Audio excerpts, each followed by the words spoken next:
I greet you all in the matchless name of the Lord and Savior Jesus Christ. I also greet those who are watching on online. I would like to extend my heartfelt thanks to the living God who enabled me to stand here and preach from His word. So for today's meditation, let us turn our Holy Scripture to Matthew.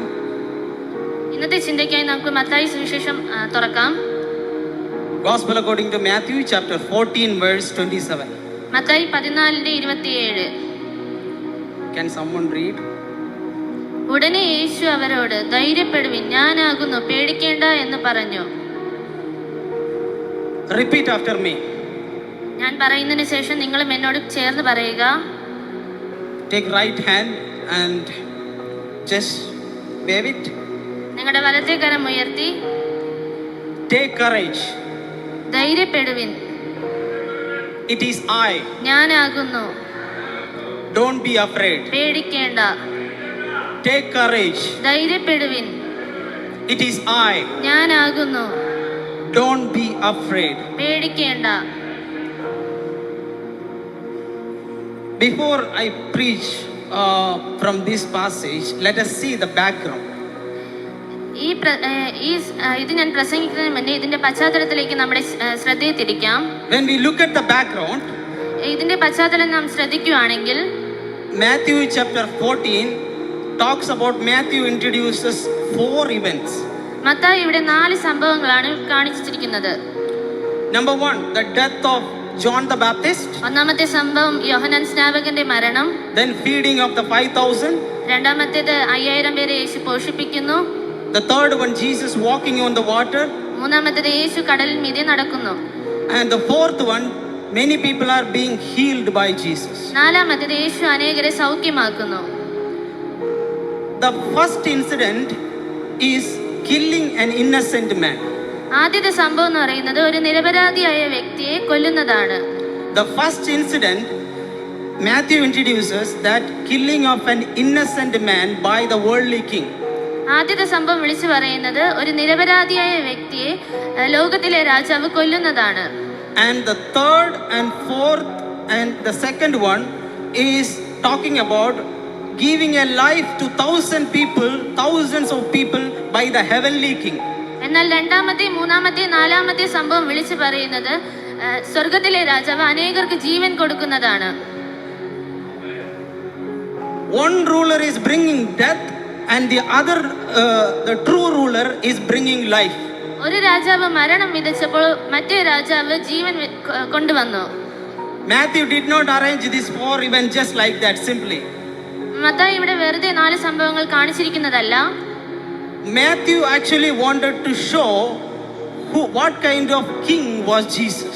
Mathai ഇവിടെ വെളിപ്പെടുത്തിയിരിക്കുന്നത് എങ്ങനെയുള്ള രാജാവാണ് യേശു കർത്താവ് എന്ന് ഇവിടെ വെളിപ്പെടുത്തിയിരിക്കുകയാണ്. As we know that Matthew is a Jewish man. നമുക്കറിയാൻ പോലെ മത്തായി ഒരു യഹൂദ മനുഷ്യനാണ്.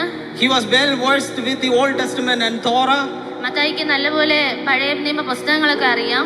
So he knew the heavenly king brings peace. മത്തായിക്ക് അറിയാം സ്വർഗത്തിലെ രാജാവ് സമാധാനം ഭൂമിയിൽ അയക്കുമെന്ന്. According to Isaiah, he is the prince of peace. യെശയ്യാ പ്രവചന പുസ്തകം പോലെ ദൈവം സമാധാനത്തിന്റെ ദൈവമാണ്. The same thing is happening even today in Christianity. അതേ കാര്യമാണ് ഈ ഒരു കാലഘട്ടത്തിൽ ക്രിസ്ത്യൻ സമൂഹത്തിൽ നടക്കുന്നത്.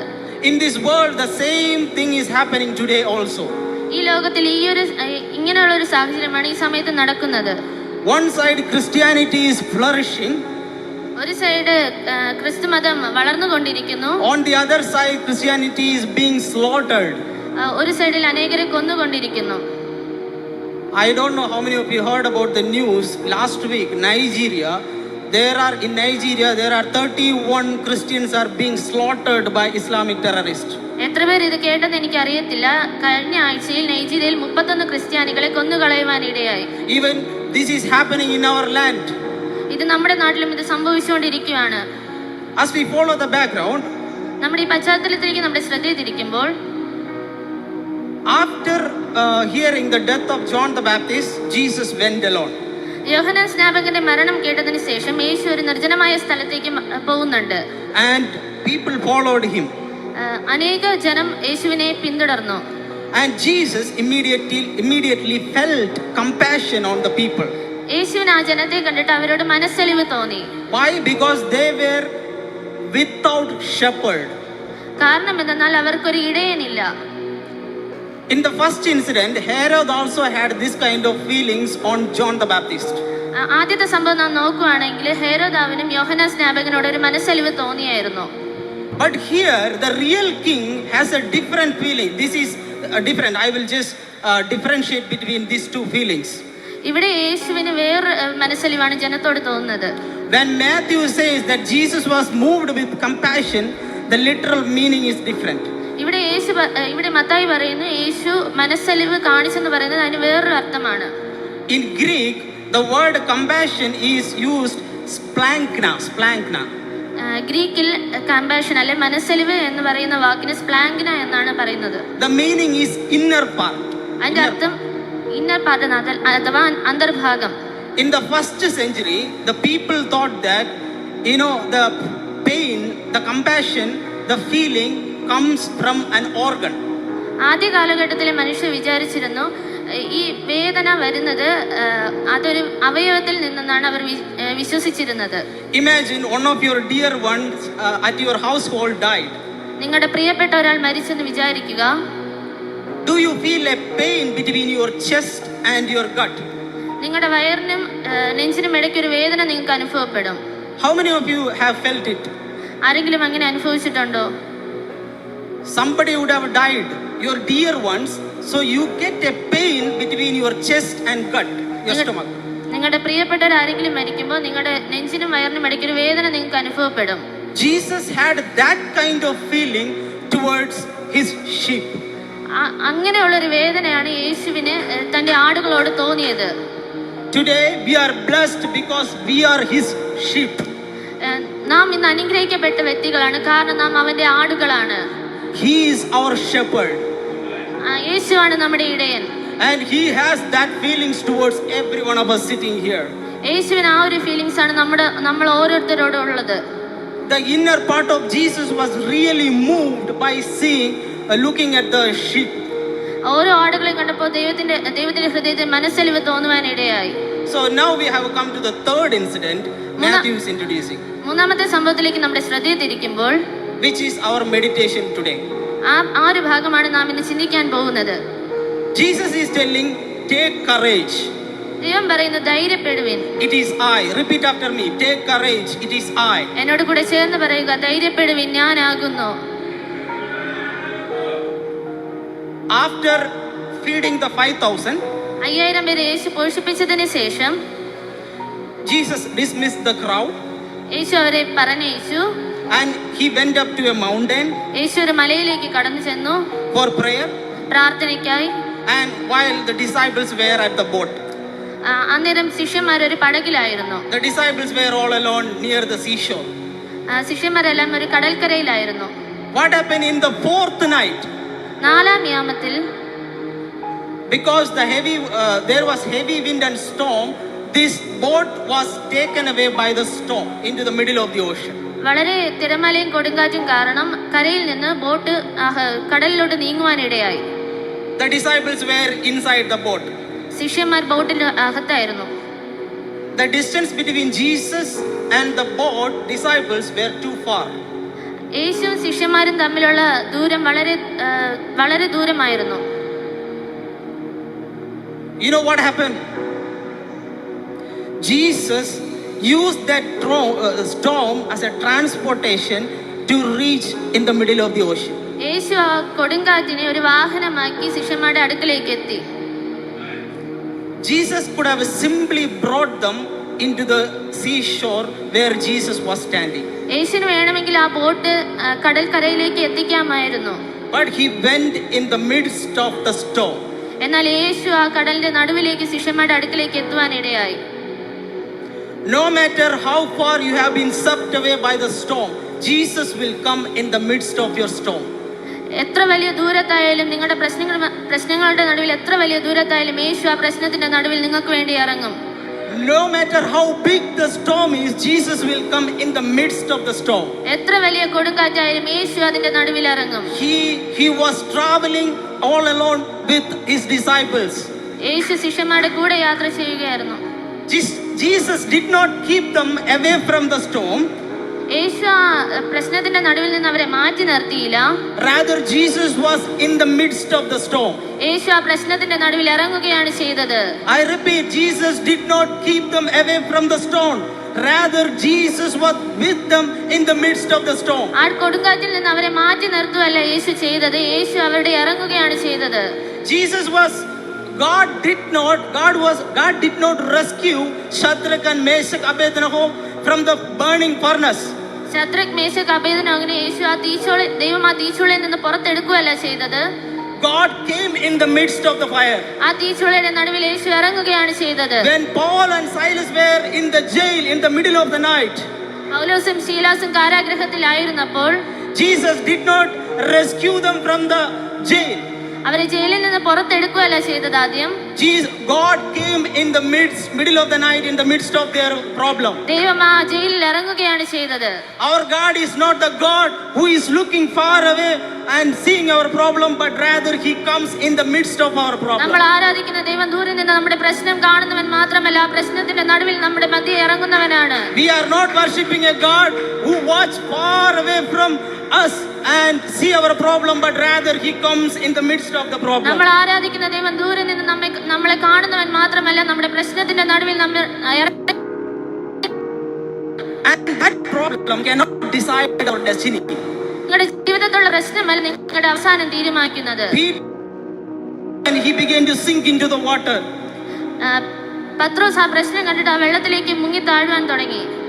But that problem did not decide his destiny. പത്രോസിന്റെ അവസാനം അതല്ലായിരുന്നു. There was an immediate hand of Jesus came and took him out of the water. വളരെ പെട്ടെന്ന് ദൈവത്തിന്റെ കരം അവിടെ ചലിക്കുവാൻ ഇടയായി, പത്രോസിനെ ആ വെള്ളത്തിൽ നിന്ന് പുറത്തെടുക്കുവാൻ ഇടയായി. Sometimes we feel that our problem can sink us into the water. ഒരുപക്ഷെ നമുക്ക് തോന്നിയേക്കാം നമ്മുടെ മുന്നിൽ നിൽക്കുന്ന പ്രശ്നം നമ്മളെ മുക്കി താഴ്ത്തിയേക്കാമെന്ന്. But there is going to be an immediate hand. എന്നാൽ ദൈവകരം അവിടെ പ്രവർത്തിക്കും. There is going to be an immediate hand, instant hand. പെട്ടെന്ന് വെളിപ്പെടുന്ന ദൈവകരം അവിടെ വെളിപ്പെടുവാൻ ഇടയാകും. Everybody say immediate hand. എല്ലാവരും ചേർന്ന് പറഞ്ഞാട്ടെ, പെട്ടെന്ന് വെളിപ്പെടുന്ന ദൈവകരം. No matter how big is your storm, എത്ര വലിയ പ്രശ്നമായാലും, no matter how you have been swept away by the storm, ആ പ്രശ്നം കാരണം നിങ്ങൾ എത്ര ദൂരത്തായാലും, there is an immediate hand പെട്ടെന്ന് വെളിപ്പെട്ട് വരുന്ന ഒരു ദൈവകരമുണ്ട്. that will come in the midst of your problem. നിങ്ങളുടെ പ്രശ്നത്തിന്റെ നടുവിൽ ആ കരം വെളിപ്പെട്ട് വരുവാൻ ഇടയാകും. Sometimes God lead us through the problems. ചില സമയത്ത് ദൈവം നമ്മളെ പ്രശ്നത്തിലൂടെ കടത്തി വിട്ടേക്കാം. But don't forget that God is with us. മറന്നു കളയരുത്, ദൈവം നിന്റെ കൂടെയുണ്ട്. God is traveling along with our problem. ദൈവം നിന്റെ കൂടെ യാത്ര ചെയ്യുകയാണ്, നിന്റെ പ്രശ്നത്തിൽ കൂടെ ദൈവം കൂടെ യാത്ര ചെയ്യുകയാണ്. The disciples were fearful ശിഷ്യന്മാർ ഭയപ്പെട്ടു. because there was heavy wind. കാരണം അവിടെ വളരെ കൊടുങ്കാറ്റായിരുന്നു. But Jesus came in the midst of the problem. എന്നാൽ ദൈവം ആ കൊടുങ്കാറ്റിന് മധ്യ അവർക്ക് വേണ്ടി ഇറങ്ങുവാൻ ഇടയായി. And they thought that Jesus was a ghost. അവർ വിചാരിച്ചു യേശു ഒരു ഭൂതമാണെന്ന്. When Jesus was walking on the fourth night on the water, they thought it was ghost. നാലാം യാമത്തിൽ യേശു വെള്ളത്തിന് മീതെ കൂടെ നടക്കുമ്പോൾ അവർ വിചാരിച്ചു അതൊരു ഭൂതം നടന്നു വരുന്നെന്ന്. There is a reason behind it. അതിനൊരു കാരണമുണ്ട്. Because in the first century, especially the Jewish, they thought that sea is an evil. ആദ്യ കാലഘട്ടത്തിൽ യഹൂദന്മാർ വിചാരിച്ചിരുന്നു കടൽ ഒരു ഭൂതമെന്ന്. The devil comes out from the sea. ഭൂതം കടലിൽ നിന്നാണ് പുറത്തു വരുന്നതെന്ന് അവർ വിചാരിച്ചിരുന്നു. And they were scared and they afraid. അവർ അത് കാരണമാണ് പേടിച്ചത്. That is when Jesus says, don't be afraid. അത് കണ്ടിട്ടാണ് യേശു പറഞ്ഞത് പേടിക്കേണ്ടെന്ന്. Jesus said, don't be afraid. യേശു പറഞ്ഞു പേടിക്കേണ്ടെന്ന്. Repeat after me, do not be afraid. എന്നോട് ചേർന്ന് പറഞ്ഞാട്ടെ, പേടിക്കേണ്ട. Do not be afraid. പേടിക്കേണ്ട. You know, there are 365 times in the Bible this phrase has been mentioned. ബൈബിളിൽ 365 പ്രാവശ്യം പറഞ്ഞിട്ടുണ്ട് പേടിക്കേണ്ട എന്ന്. Right from Genesis till Revelation, there are 365 times the phrase has been repeatedly says. ഉൽപ്പത്തി മുതൽ വെളിപ്പാട് വരെ നാം പരിശോധിക്കുകയാണെങ്കിൽ 365 പ്രാവശ്യം പറഞ്ഞിട്ടുണ്ട് പേടിക്കേണ്ട എന്ന്. In a year we have exactly 365 days. ഒരു വർഷത്തിൽ 365 ദിവസമുണ്ട്. Every day Jesus is telling you, do not be afraid. ഓരോ ദിവസവും ദൈവം നമ്മോട് പറയുകയാണ് പേടിക്കേണ്ട. Every day, each and every day, God is telling you, do not be afraid. ഓരോ ദിവസവും ദൈവം നമ്മോട് വിളിച്ചു പറയുകയാണ് പേടിക്കേണ്ട. Actually, fear is the absence of faith. വിശ്വാസം നമ്മിൽ നഷ്ടപ്പെടുമ്പോഴാണ് ഭയം ഉള്ളിൽ കയറുന്നത്. Peter saw Jesus. Out of excitement, he began to walk on the water. പത്രോസ് യേശുവിനെ കണ്ടിട്ടാണ് ആ വെള്ളത്തിന് മീതെ കൂടെ നടക്കാൻ തീരുമാനിച്ചത്. But he lost his faith and he began to sink into the water. പത്രോസിൽ നിന്ന് വിശ്വാസം നഷ്ടപ്പെട്ടപ്പോഴാണ് പത്രോസ് വെള്ളത്തിലേക്ക് മുങ്ങി താഴ്വാൻ തുടങ്ങിയത്. All the disciples were fearful. എല്ലാ ശിഷ്യന്മാരും ഭയത്തിലായി. Till the crucifixion of Jesus, all the disciples were fearful. യേശുവിന്റെ ക്രൂശീകരണത്തിന് ശേഷം എല്ലാ ശിഷ്യന്മാരുടെ ഉള്ളിൽ ഭയം കയറി. If you look closely the Gospels, you can see that all the disciples till the day of the resurrection of Jesus Christ, they were fearful. നാം സുവിശേഷം പരിശോധിക്കുകയാണെങ്കിൽ യേശുവിന്റെ ഉയർപ്പിന്റെ നാൾ വരെ അവരുടെ ഉള്ളിൽ ഭയം ഉണ്ടായിരുന്നു. When Jesus was about to be crucified, the disciples scattered, they ran away from the problem. യേശുവിന്റെ ക്രൂശീകരണ സമയത്ത് അവർ പല സ്ഥലങ്ങളിലേക്കായി ഭിന്നപ്പെട്ടു. They were fearful. അവരുടെ ഉള്ളിൽ ഭയം കയറി. But in the day of Pentecost, എന്നാൽ പെന്തക്കോസ്ത് നാളിൽ the Spirit of the Lord, the Holy Spirit came down from heaven. പരിശുദ്ധാത്മാവ് അവരുടെ ഉള്ളിലേക്ക് കടന്നു വന്നപ്പോൾ, the heavens were opened. സ്വർഗ്ഗം തുറന്നപ്പോൾ, the spirit of fear was completely removed from the life of disciples. ഭയം അവരുടെ ഉള്ളിൽ നിന്ന് പൂർണ്ണമായി വിട്ടുമാറുവാൻ ഇടയായി. Because there was Holy Spirit. കാരണം എന്തെന്നാൽ പരിശുദ്ധാത്മാവ് അവരുടെ ഉള്ളിൽ കയറുവാൻ ഇടയായി. If you have Holy Spirit, you will not have the spirit of fear. നിങ്ങളുടെ ഉള്ളിൽ പരിശുദ്ധാത്മാവ് ഉണ്ടെങ്കിൽ ഭയത്തിന്റെ ആത്മാവ് നിങ്ങളുടെ ഉള്ളിൽ സ്ഥാനം ഉണ്ടാവത്തില്ല. The day of Pentecost, they restore their new spirit. Pentecost നാളിൽ അവർ പുതിയ ശക്തി പ്രാപിക്കുവാൻ ഇടയായി. Do not be afraid because you have Holy Spirit. പേടിക്കേണ്ട, നിങ്ങളുടെ ഉള്ളിൽ പരിശുദ്ധാത്മാവുണ്ട്. In the history of humanity, മനുഷ്യ ചരിത്രത്തിൽ first time ever to experience fear in human life, മനുഷ്യ ചരിത്രത്തിൽ ആദ്യം ഭയം കയറിയത് in the Garden of Eden. Eden തോട്ടത്തിലാണ്. I hope all of you know this. ഞാൻ വിചാരിക്കുന്ന എല്ലാവർക്കും ഇത് അറിയാമെന്ന്. God told not to eat that fruit. ആ പഴം കഴിക്കരുതെന്ന് ദൈവം പറഞ്ഞായിരുന്നു അവരോട്. They ate. അവർ കഴിച്ചു. God came down as usual. ദൈവം സാധാരണ ഈ തോട്ടത്തിൽ വരുമ്പോൾ തോട്ടത്തിൽ വന്നു. And God called Adam, where are you? ദൈവം വിളിച്ചു, ആദം നീ എവിടെയാണ്? They were hiding. Our ഒളിച്ചിരുന്നു. You know the reason? എന്താണ് കാരണമെന്നറിയാവോ? They were fearful. അവരുടെ ഉള്ളിൽ ഭയം ഉണ്ടായിരുന്നു. That is the first time in the history of humanity the spirit of fear gripped into the life of human. അതാണ് മനുഷ്യ ചരിത്രത്തിൽ ആദ്യമായി ഭയം കാണുന്ന ഒരു സംഭവം. If you live a sinful life, നിങ്ങളൊരു പാപം നിറഞ്ഞൊരു ജീവിതമാണ് നിങ്ങൾ നയിക്കുന്നതെങ്കിൽ, the spirit of fear will clutch in your life. ഭയത്തിന്റെ ആത്മാവ് നിങ്ങളുടെ ഉള്ളിൽ വ്യാപരിക്കുവാൻ ഇടയാകും. But today we have Holy Spirit. എന്നാൽ നമുക്കിന്ന് പരിശുദ്ധാത്മാവുണ്ട്. So we are not afraid of anything. അതുകൊണ്ട് നമുക്ക് ഒന്നിനും ഭയമില്ല. Jesus says, do not be afraid. യേശു പറയുന്നു പേടിക്കേണ്ട. Does your sickness make you fearful? നിങ്ങളുടെ രോഗം നിങ്ങളെ ഭയപ്പെടുത്തുന്നുണ്ടോ? Does your future make you fearful? നിങ്ങളുടെ ഭാവി നിങ്ങളെ ഭയപ്പെടുത്തുന്നുണ്ടോ? Does your financial struggle make you fearful? നിങ്ങളുടെ സാമ്പത്തിക പ്രതിസന്ധി നിങ്ങളെ ഭയപ്പെടുത്തുന്നുണ്ടോ? Today God is telling, God is there in the midst of your problem. എന്നാൽ ദൈവം ഈ പകൽക്കാലം പറയുന്നു, ദൈവം അതിന്റെ മധ്യത്തിലുണ്ട്. God is telling, take courage. ദൈവം പറയുന്നു ധൈര്യത്തോടെ ഇരിപ്പിൻ. It is I. ഞാനാകുന്നു. And I am in the midst of the problem. നിങ്ങളുടെ പ്രശ്നത്തിന്റെ നടുവിൽ ഞാനുണ്ട്. Do not be afraid. പേടിക്കേണ്ട. Today this morning God is going to remove. I know many people are here with the spirit of fear. ഇന്ന് പകൽക്കാലം ആ ഭയത്തിന്റെ ആത്മാവ് പലരുടെ ഉള്ളിൽ നിന്ന് ദൈവം നീക്കി കളയാൻ പോകുന്നു. Are you afraid of the problem that is ahead of you? നിങ്ങളുടെ മുന്നിൽ നിൽക്കുന്ന പ്രശ്നം കണ്ട് നിങ്ങൾ ഭയത്തിലാണോ? God is there in the midst of your problem. നിങ്ങളുടെ പ്രശ്നത്തിന്റെ നടുവിൽ യേശുവുണ്ട്. God is going to remove the spirit of fear from your life today. നിങ്ങളുടെ ഹൃദയത്തിൽ നിന്ന് ഭയത്തിന്റെ ആത്മാവിനെ ഈ പകൽക്കാലം ദൈവം എടുത്തു മാറ്റുവാൻ പോകുന്നു. For a moment, for a short moment, I want you to stand up. കുറച്ച് സമയത്തേക്ക് നിങ്ങൾക്ക് എല്ലാവർക്കും അത് സ്ഥാനങ്ങൾ എഴുന്നേറ്റ് നിൽക്കാം. I know, because I have prayed many times and I chose this passage. I was really led by the Holy Spirit. I know there are people sitting here with fear. ഒത്തിരി നേരം പ്രാർത്ഥിച്ചിട്ടാണ് ഞാൻ ഈ ഒരു ഭാഗം എടുക്കുവാൻ ഇടയായത്. എനിക്കറിയാം ഒത്തിരി പേരുടെ ഉള്ളിൽ ഭയമുണ്ടെന്ന്. You for different reasons. Some of you are struggling because you have fear of your children future. നിങ്ങളുടെ മക്കളെ കുറിച്ച് അല്ലെങ്കിൽ നിങ്ങളുടെ ഭാവിയെ കുറിച്ച് നിങ്ങളുടെ ഉള്ളിൽ ഭയം ഉണ്ടായേക്കാം. How many of you believe that God is going to take out that fear from your life forever? എത്ര പേർ ഈ പകൽക്കാലം വിശ്വസിക്കുന്നു ദൈവം ഈ പകൽക്കാലം ആ ഭയത്തെ എന്റെ ഉള്ളിൽ നിന്ന് മാറ്റുമെന്ന്? Raise up your hands. Raise up your hands on heaven and repeat after me. സ്വർഗ്ഗത്തിലേക്ക് ആ കരങ്ങളെ ഉയർത്താം. And repeat after me. എന്നോട് കൂടെ ചേർന്ന് പറയാം. I have no fear over my future. എന്റെ ഭാവിയെ കുറിച്ച് എനിക്ക് ഭയമില്ല.